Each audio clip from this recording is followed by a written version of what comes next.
The sleek, matte black Aston Martin Vantage was a grotesque intrusion on the quiet, tree-lined residential street. It had sliced through the midday tranquility, tearing through a temporary, brightly marked school zone at almost double the posted limit. The scent of hot asphalt and high-octane gasoline briefly tainted the air. Officer Mark Kaspar of the Municipal Traffic Division approached the driver's side of the exotic car with the deliberate, unhurried calm that defined his job. His posture was patient, his movements measured, a practiced counterpoint to the volatile energy he expected from the driver. Behind the tinted window, the driver, Victor Sterling, was the very picture of entitled frustration. He wore expensive, reflective sunglasses, a $1,000 cashmere polo shirt, and his handsome face was already set in a sneer of dismissive, arrogant annoyance. He was clearly a man unused to being delayed, much less chastised. Victor rolled the window down exactly 1 inch, a gesture designed to convey both inconvenience and contempt.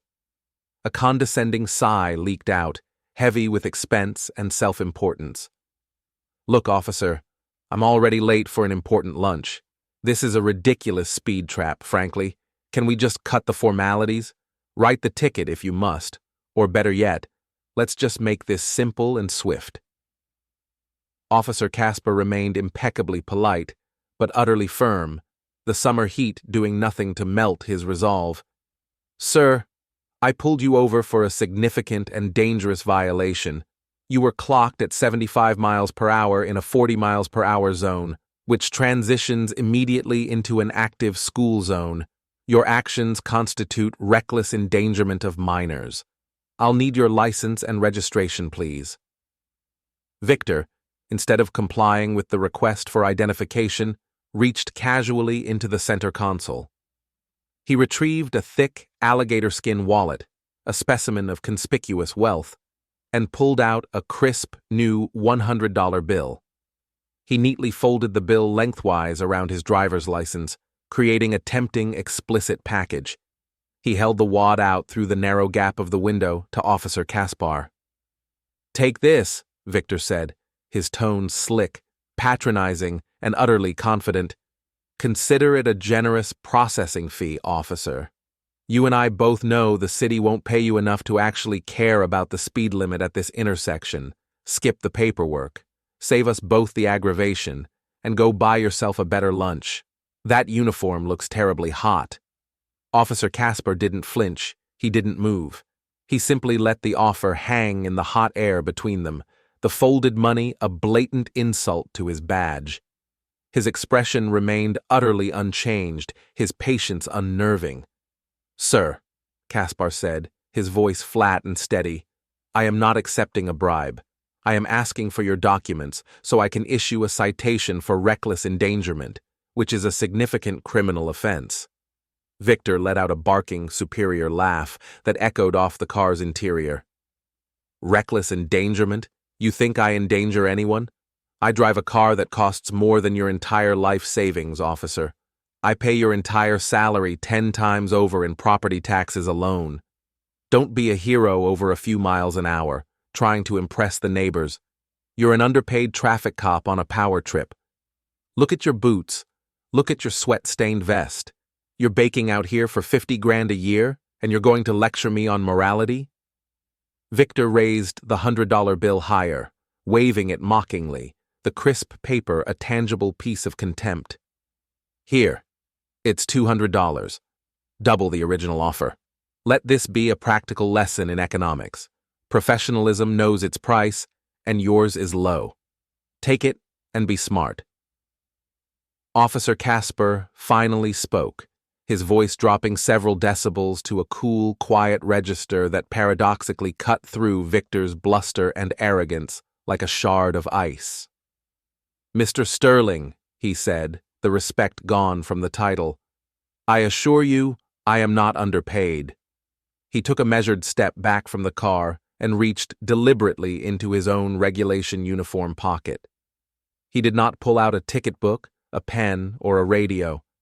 He pulled out a small, sleek, matte black metallic object, a titanium key fob, highly advanced, and unlike any standard automotive remote.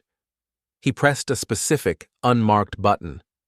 Immediately, the Aston Martin's running lights flashed 3 times, and the engine momentarily sputtered and hesitated, like a computer receiving a hard command.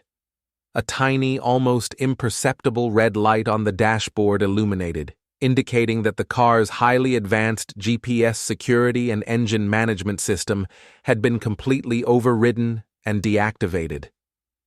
Victor stared, horrified, his sunglasses unable to hide his panic. "What did you just do to my car? What is that?" "That," Officer Kaspar replied calmly, holding the fob up for inspection, "is the master key fob for the Guardian anti-theft operating system. It's my signature creation."